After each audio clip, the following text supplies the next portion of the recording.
Realmente, ¿qué tanto han bajado los homicidios en el país? ¿Cuánto se han incrementado en comparación con otros sexenios? Y ya le decía, y me parece que la pregunta de fondo es si verdaderamente está funcionando la estrategia, si verdaderamente estamos frente a un punto de contención de la violencia.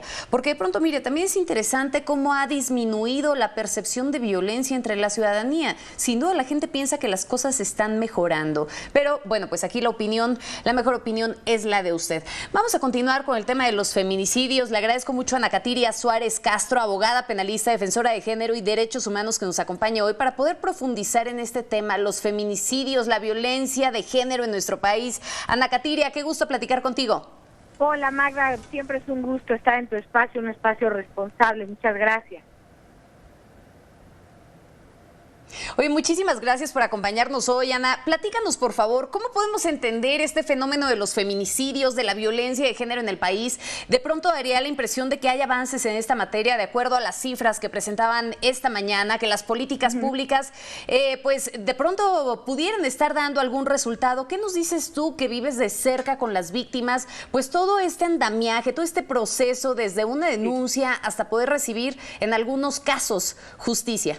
Yo te puedo decir que quizá esta sensación de avance sí se deba un poco al ánimo que tenemos todas de hacer camino en este sentido. Sin embargo, también hay que voltear a ver que somos una sociedad que constantemente está normalizando cifras, violencia, violaciones, etcétera. Antes nos causó muchísimo impacto cuando hablábamos de 11 mujeres asesinadas en razón de feminicidio diario. Ahora es una cifra que, bueno, la cotejamos con que a lo mejor ya no son 11, son 10.9, ¿no? Sin embargo, es gravísimo y como penalista, como día a día estamos detrás de la barandilla, te puedo decir que es un suplicio. Hablamos por Fátima, hablamos por otras mujeres que han sobrevivido a balaceras, tentativas de feminicidio, y sigue siendo cuestionada su postura, siguen siendo revictimizadas, no existen protocolos determinados para la investigación y llegar a la tipificación correcta del tipo, valga la redundancia, del tipo penal de feminicidio,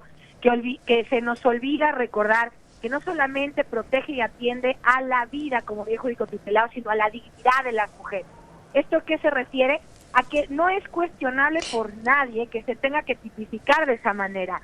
Hablamos de agresiones sexuales previas a la muerte, de tortura, de cuerpos arrojados en la vía pública, de amenazas anteriores al hecho de la muerte, de situaciones de violencia o de relación de parentesco o familiaridad con los agresores. Y esto es el reflejo de la cosificación de la mujer. Dispongo de ti, de tu cuerpo, dejo de utilizarte y ya no me sirves y te mueres. Y entonces llega el siguiente suplicio para la familia, sí, como víctima. ¿Y sabes qué? Sí. ¿Sabes qué? Que me parece que le das al meollo de este asunto, ¿no? La cosificación. Estamos de pronto tan acostumbrados que creemos que este tipo de agresión, de cualquier tipo de violencia que se ejerza en contra de la mujer, pues es normal, ¿no? ¿Por qué? Porque es una problemática que hemos venido arrastrando desde hace mucho tiempo y que muy probablemente ya en los últimos años ha terminado por visibilizarse este problema. Pero ¿a qué se debe que haya tanta impunidad, Ana Katiria? Porque ya lo decías, bueno, vemos una constante revictimización del asunto. Las víctimas constantemente sufren de esto. ¿Por qué tenemos tales niveles de impunidad? Estamos hablando de que solamente el 50% avanza en un proceso de judicialización. No, mucho menos. Te podemos hablar de que el 100% de los casos de violencia sexual o violencia de género solo se denuncia el 1%. De ese 1%, el 94% está impregnado de impunidad. Es decir, solamente solamente el 1% de la realidad histórica es el que llega a las manos de la autoridad. Ahora, si me preguntas por qué, encuentro muchas razones. La falta de capacitación de los servidores públicos, falta de sensibilización y contención psicoemocional para quienes investigan y juzgan. No existe todavía esta internalización de conceptos de perspectiva de género, de no cosificación. Por ejemplo, si todavía vemos en muchas familias mexicanas que callan a un niño o a una niña que ha sido violada por el tío para no irrumpir en una cena familiar o para que no se desintegre un supuesto núcleo familiar, ¿qué podemos esperar cuando hay intereses superiores? A esto atiende las áreas de dirección de periciales en materia de psicología, de medicina forense, de ginecología, proctología. son deficientes las herramientas que tienen los servidores públicos para poder allegarse de la verdad y colocar el dicho de la víctima en un imperativo como un derecho humano. ¿Sí? Bueno. Sí, caray, que es un problema sumamente complejo y además un problema sistémico, ¿no? Ahora, dime bien, ¿cómo ha sido la atención a las víctimas, pero por parte de las autoridades, Ana Katiria? Si hay alguien que conoce esta parte, pues eres tú, ¿no? Lo vives día a día. ¿Ha habido desdén por parte del gobierno federal en este sentido?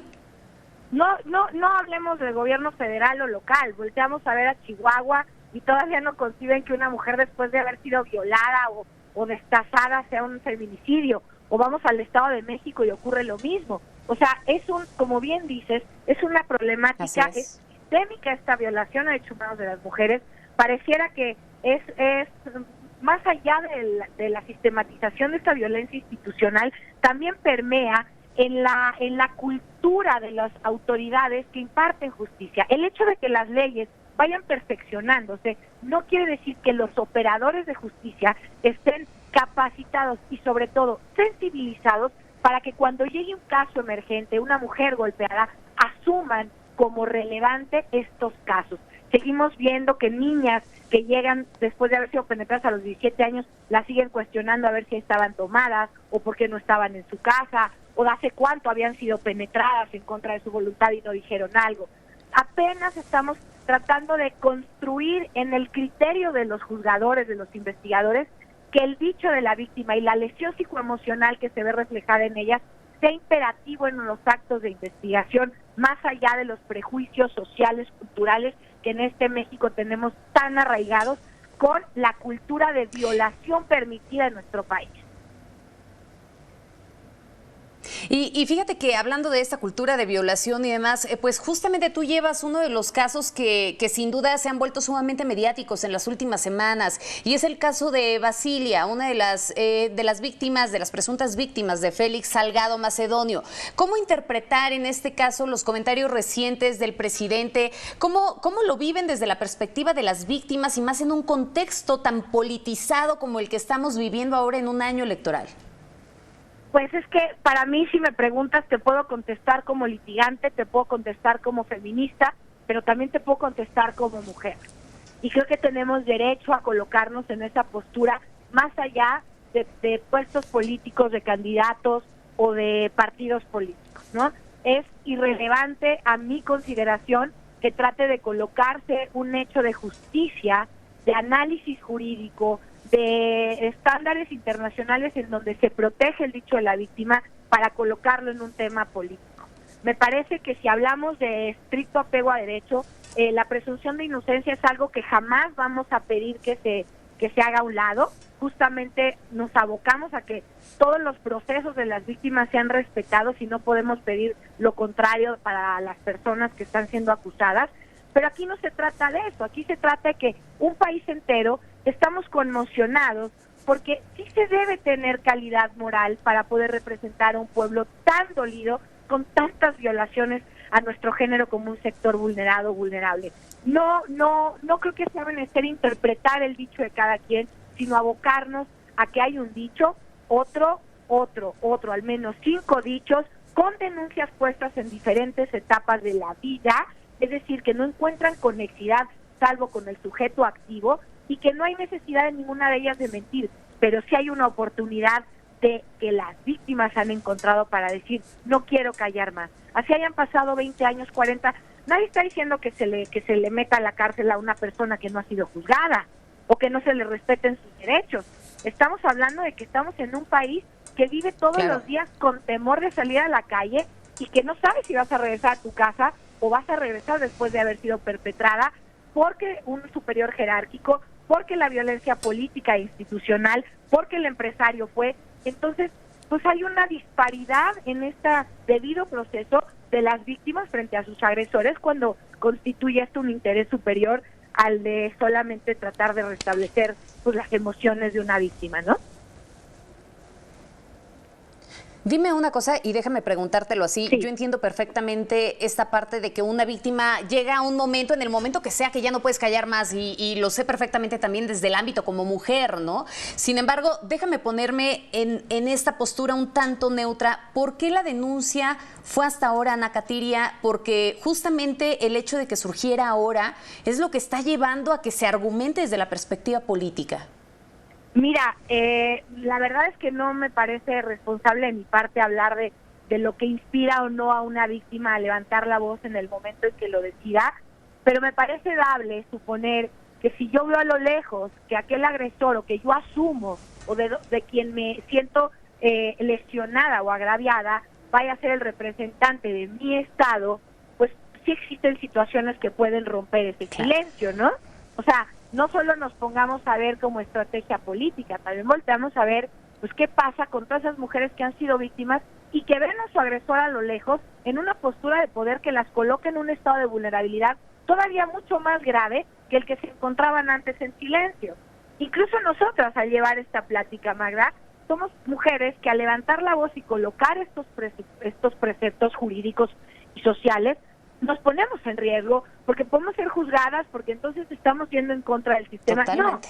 No, es una necesidad, una súplica que le hacemos al Estado para que el sistema de procuración de justicia y de impartición de justicia voltee a ver el dolor que viven las víctimas, hayan pasado 20 años, una semana o 3 años, cuando una mujer ha callado después de haber sido perpetrada sin su consentimiento de estas formas tan ruines. Sí, por supuesto, y el temor de decir, bueno, el día de mañana puede tener más poder y qué va a pasar conmigo. Exacto. Eso me queda clarísimo, pero era necesario el poderte preguntar esta parte, Ana Katiria, ya nada más para que podamos concluir, pues en medio de todo este contexto, ¿qué es lo que va a pasar ante esta realidad, ¿no? ¿Qué tendrían que estar haciendo las autoridades a fin de poder mitigar una realidad tan lacerante, ¿no? Los feminicidios, la violencia de género, estas violaciones constantes, las agresiones ahora en medio de la pandemia que siguen creciendo el interior de los hogares? Claro, pues me parece una buena opción voltear a ver lo que ya está en sus manos. Hay muchísimas carpetas de investigación aperturadas por víctimas, averiguaciones previas del sistema anterior penal que siguen sin resolverse. Atendamos esto con la seriedad que tiene, atendémosle este carácter de parte de la sociedad relevante al dolor de una mujer que se ha visto pues víctima de estas agresiones, como y repito, por la cosificación de nuestros cuerpos y la disposición que algunos asumen pueden tener sobre ellos. ¿Qué sucede? Pues procesos, debido proceso y no condescendencia para nadie, ni para la víctima ni para el acusado. Son principios generales de derecho que se tienen que perseguir. Lo demás es lo demás. Debido proceso y no condescendencia. Con eso nos quedamos, querida Ana Katiria. Ha sido un gusto, como siempre, el poder charlar contigo y pues que sean más veces las que te podamos tener en este espacio. Claro que sí, Magda. Gracias a ti por la información responsable y caminar en esta lucha para vivir una vida libre de violencia, que creo que nos lo merecemos sin cuestionar. Sin duda. Muchísimas gracias. Un abrazo fuerte.